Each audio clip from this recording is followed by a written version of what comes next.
జెమిలీ ఎన్నికలు ఇప్పుడు ఇదే ట్రెండింగ్ టాపిక్. ఇది అందరికీ సంబంధించిన అంశం. మీకు, నాకు, ఇండియాలోని ప్రతి పౌరుడికి సంబంధించిన విషయం. ఓవైపు ప్రతిపక్షాలు ఎన్నో అభ్యంతరాలు వ్యక్తం చేస్తున్నా ఎన్డీఏ ప్రభుత్వం మాత్రం జెమిలీ ఎన్నికల అమలు దిశగా వేగంగా అడుగులు వేస్తోంది.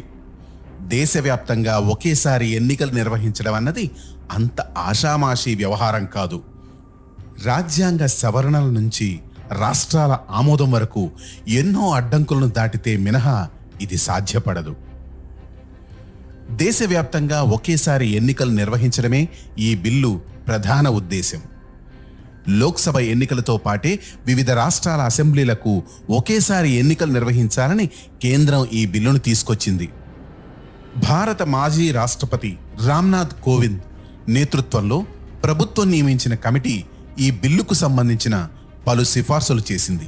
ఇక తాజాగా ఈ బిల్లును కేంద్ర మంత్రివర్గం ఆమోదించింది. ఇంతవరకు ప్రభుత్వం అనుకున్నట్లే జరిగింది. అయితే అసలు సినిమా బిల్లు పార్లమెంట్ ఆమోదం పొందడంలోనే ఉంది.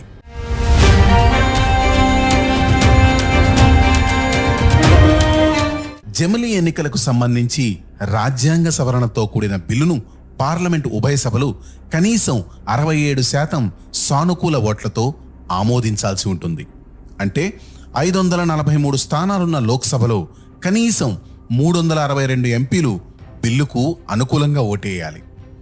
దీంతో పాటు రాజ్యసభలో 245 సీట్లలో 164 ఎంపీలు ఈ బిల్లును సమర్థించాలి.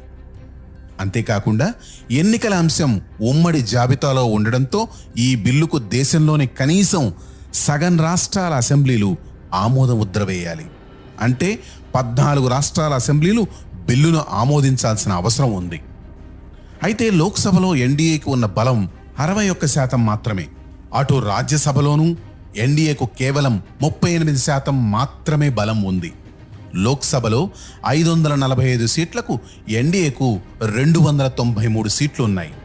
అటు రాజ్యసభలోని 245 సీట్లలో ఎన్డీఏకు 121, ప్రతిపక్ష పార్టీలకు 85 ఉన్నాయి. ఇక కాంగ్రెస్ సహా ఇతర విపక్ష పార్టీలు, ప్రాంతీయ పార్టీలు జెమిలీ ఎన్నికల పట్ల విముఖత చూపించే ఛాన్స్ చాలానే ఉంది.